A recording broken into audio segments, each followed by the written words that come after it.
My name is David Garrison, and I never thought I'd witness karma work so fast. Last Saturday at the Riverside Grill, our neighborhood's HOA president, Patricia Dalton, intercepted our waitress and literally grabbed my wife Sarah's tropical smoothie right off the serving tray. She announced with a triumphant tone that residents who hadn't paid their HOA dues shouldn't be ordering premium beverages. The entire restaurant went silent as she took a massive gulp.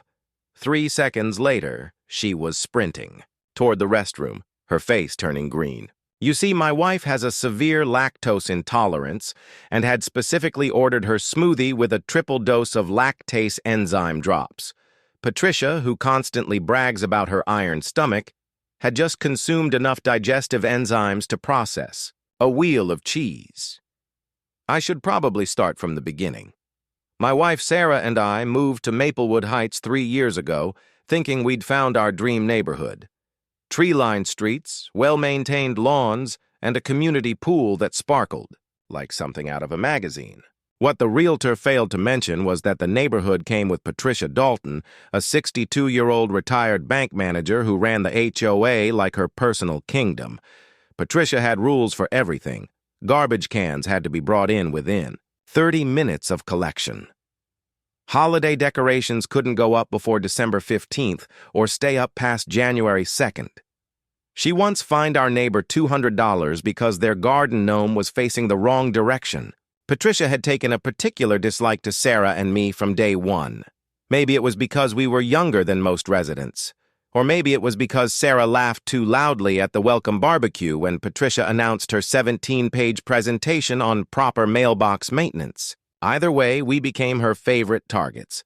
She measured our grass with an actual ruler, photographed our car if it was parked even slightly crooked, and sent us violation notices for crimes like leaving our porch light on past 10 p.m.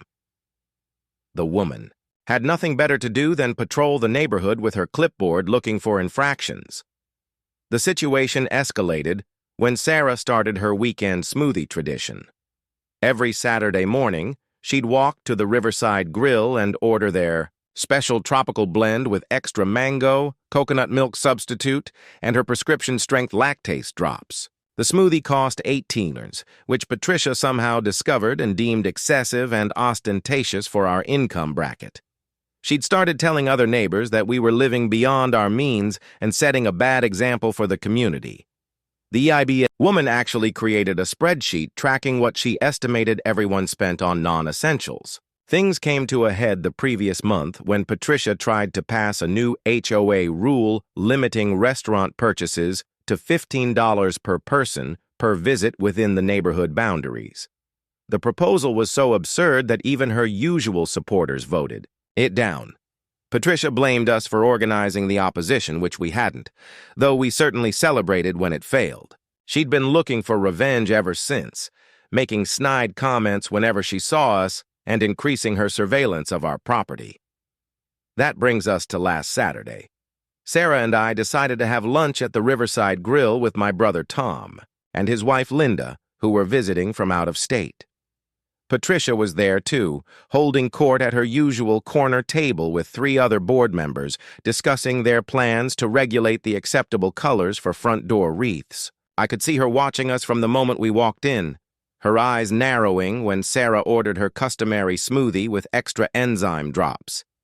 The waitress, a young woman named Ashley, who knew about Sarah's condition, carefully prepared the order with a medical-grade lactase supplement. Patricia must have been waiting for her moment, because as soon as Ashley headed toward our table with the drinks, Patricia stood up and intercepted her near the fountain. She announced in her most authoritative voice that she needed to inspect that smoothie for compliance with health standards. Before Ashley could protest, Patricia grabbed the tall glass and held it up like evidence in a courtroom. She declared loudly enough for everyone to hear that people who were 3 days late on their HOA dues shouldn't be splurging on specialty beverages. The entire restaurant fell silent, all eyes on Patricia as she raised the glass to her lips.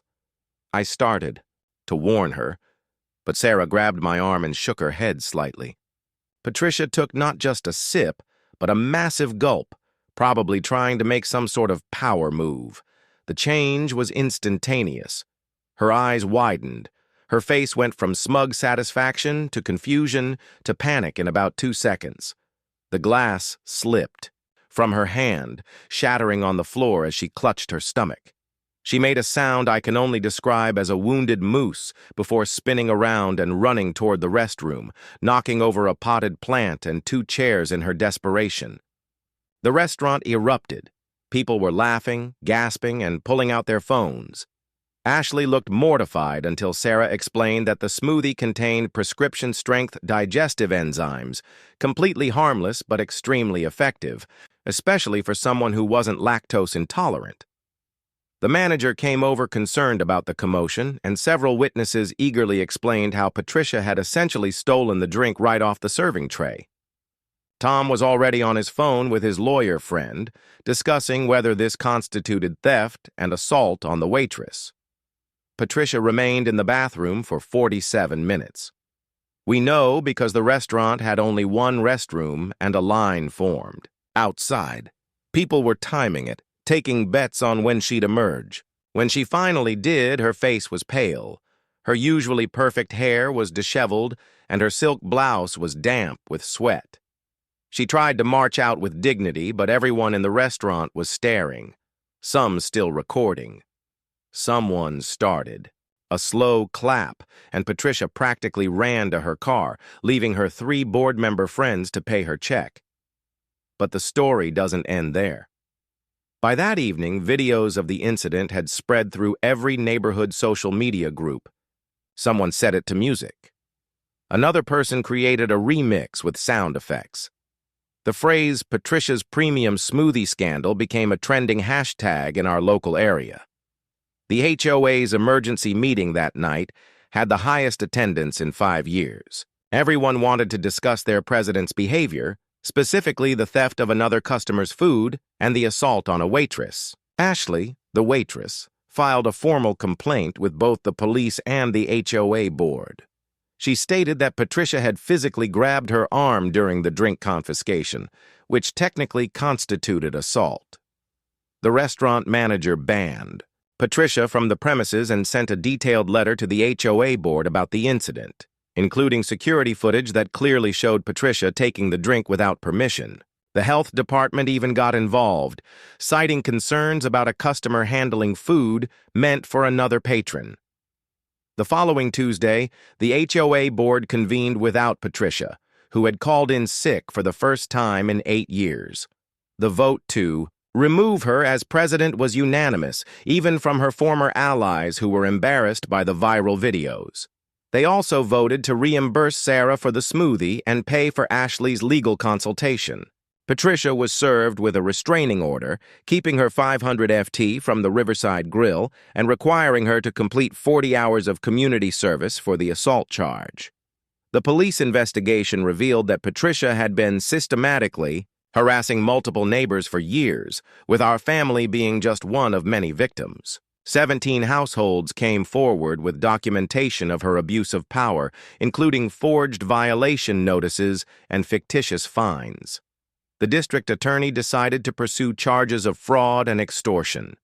Patricia hired an expensive lawyer, but the evidence was overwhelming. Security footage from various doorbell cameras showed her trespassing on private property, measuring grass at 3 a.m., and even spray painting a neighbor's garden ornament to make it appear in violation.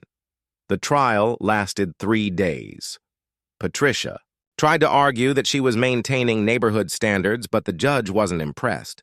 The security footage from the restaurant played repeatedly, showing her grabbing the smoothie while announcing that she had the authority to confiscate any food or beverage she deemed inappropriate. Ashley testified about the assault, showing bruises on her arm from where Patricia had grabbed her. The judge's expression grew increasingly stern as witness after witness described Patricia's reign of terror. The verdict came down on a Thursday afternoon. Patricia was found guilty of assault, theft, fraud, and extortion. The judge sentenced her to 6 months in jail, suspended to probation, 200 hours of community service, and ordered her to pay $38,000 in restitution to all the neighbors she had wrongfully fined over the years. She was permanently banned from serving on any HOA board and required to attend anger management classes for 2 years. When the judge read the sentence, Patricia's jaw dropped, her hands shook, and she actually whispered that this couldn't be happening to